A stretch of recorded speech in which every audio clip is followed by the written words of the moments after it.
Assalamualaikum warahmatullahi wabarakatuh.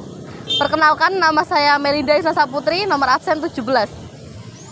Perkenalkan, nama saya Siva Rosadina, nomor absen 34. Perkenalkan, nama saya Dini Aule Rahma, nomor absen 8. Perkenalkan, nama saya Nilta Ikmila, nomor absen 25. Kami dari kelas 12 IPS 1 kelompok 1. Di sini kami akan membuat video tentang tempat bersejarah yang ada di Kabupaten Kendal untuk pemenuhan tugas dari Ibu Setianingsih, yaitu mata pelajaran sejarah peminatan.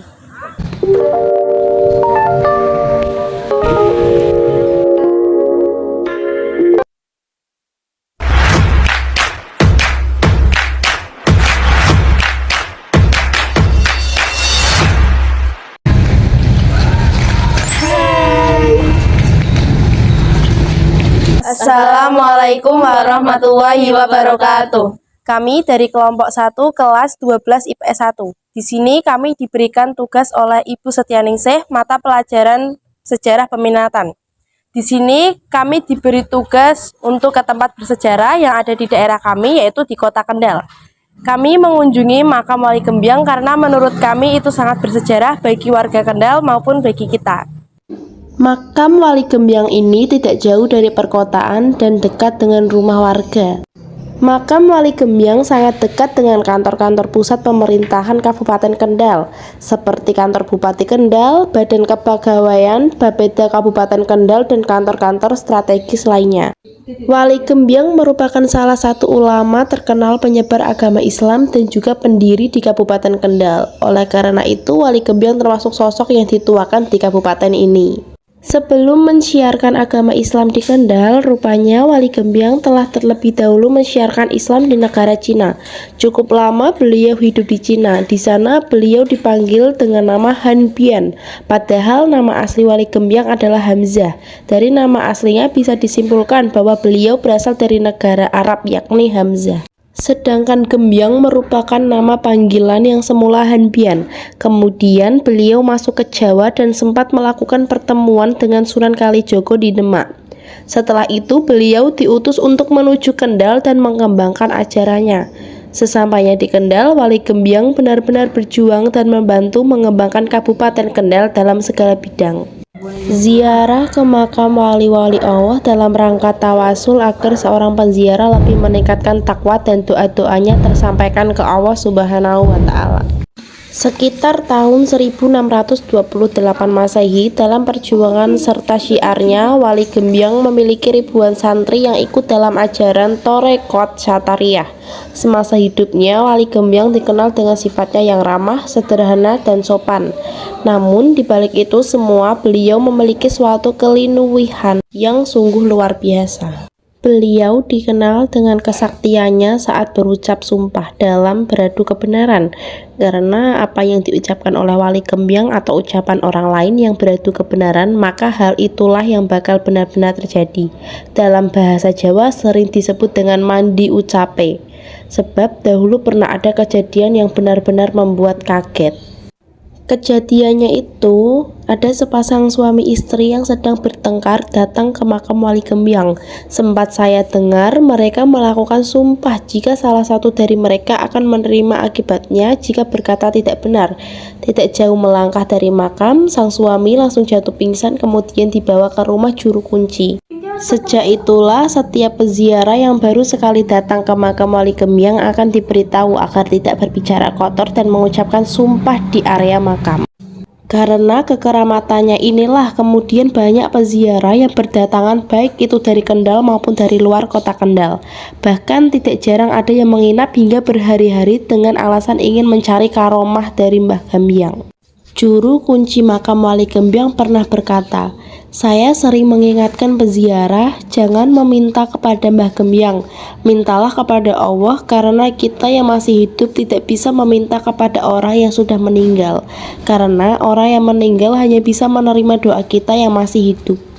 Banyak sekali peziarah yang salah kaprah tentang hal ini. Banyak dari mereka yang meminta agar diberi keselamatan dunia dan akhirat. Assalamualaikum Bapak, dengan Bapak siapa? Bapak Muhammad Jayus Asrori. Pak, boleh minta waktunya sebentar untuk wawancara? Terima kasih, Pak. Yang pertama, siapa sih nama aslinya dari Wali Gembyang ini? Mbah Wali Gembyang itu nama aslinya versinya banyak ya. Satu ada yang menyebutkan nama Mbah Abdurrahman, itu menurut para ulama Kendal. Kemudian ada yang menyebut Mbah Satari, itu mungkin terambil dari Tarekah Satoriyah. Dan ada yang menyebut Mbah Asari, itu mungkin ya nama Asari itu nama biasa ya. Yang lebih populer lagi Mbah Wali Gembyang itu adalah nama Arabnya Hamzah. Hamzah itu nama Arabnya. Dia berasal dari Timur Tengah, seorang wali, seorang pendakwah agama Islam. Dan dia nggak hanya cukup menyebarkan agama di Timur Tengah, tapi juga mensiarkan agama di Tiongkok atau di Tionghoa ya. Jadi orang Tionghoa tidak bisa menyebut nama Hamzah, misalnya Hanbian ya Pak, Hanbian. Kemudian beliau menyebarkan agama di Pulau Jawa, tepatnya di sini ya, di wilayah Gembyang.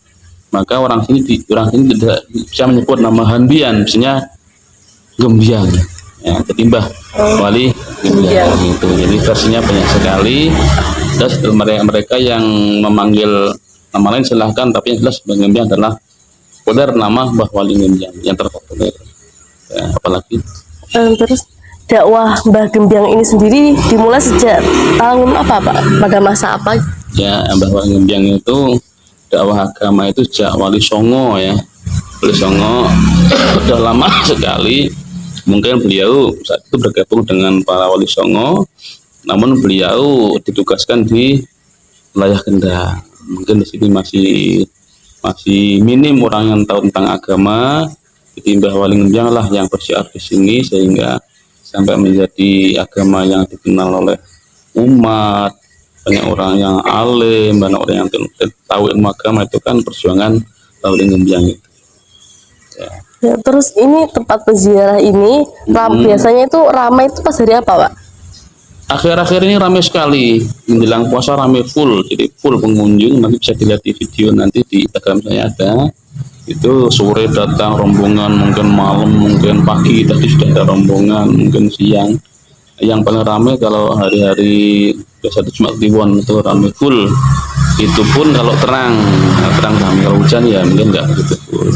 Itu ramai sekali. Dan yang paling ramai adalah saat haul. Haul itu, haulnya Mbah Gembyang itu kan setiap bulan Syawal tanggal 9 itu full, semua penuh pengunjung, gak ada yang lego di sini, full di luar, dalam musola, di makam. Bahkan pengunjung karena di sini nggak ada tempat sudah penuh, di luar tembok itu banyak pengunjung juga ya. Full dari hari-harinya setiap tanggal 9 Syawal full. Nah, terus selain sebagai pendakwah, Mbah Wali Gembyang ini juga terkenal sebagai apa di sini? Mbah Wali Gembyang adalah seorang tokoh ulama agama yang sangat bersatu dengan umarok pemerintah Adipati Kendal saat itu. Jadi Mbah Wali Gembyang adalah dalam mensiarkan agama, dan beliau sangat mendukung dengan pemerintah daerah, sehingga sampai sekarang pemerintah daerah itu kalau ada peringatan hari jadi Kabupaten Kendal itu mengutamakan ziarah ke sini, karena dulu perjuangannya Mbah Gembyang itu biasa dengan pemerintah menyatu sekali. Jadi dari sisi keagamaan dalam Mbah Wali Gembyang, mungkin adalah sisi pemerintahan mungkin Mbah Soto siapa dulu. Pertanyaan terakhir nih, Pak, kenapa sih Wali Gembyang ini bisa dijadikan sebagai tempat bersejarah gitu? Iya betul, karena orang-orang sekarang itu kan mengenang masa perjuangan beliau. Jadi sekarang bisa syiar agama seperti ini, orang alim banyak, itu kan dulu perjuangan para wali. Nah, karena perjuangannya itu, karena kebaikan beliau jadi dikenang sampai sekarang. Makanya orang-orang seperti kita ini sudah selayaknya untuk mendoakan kepada Mbah Wali Gembyang, bukan minta kepada Mbah Wali, tapi mendoakan Mbah Wali Gembyang karena perjuangannya dulu yang luar biasa. Itu apalagi. Sudah, terima kasih Pak atas waktunya. Ya, sama-sama. Sekian, terima kasih. Wassalamualaikum warahmatullahi wabarakatuh.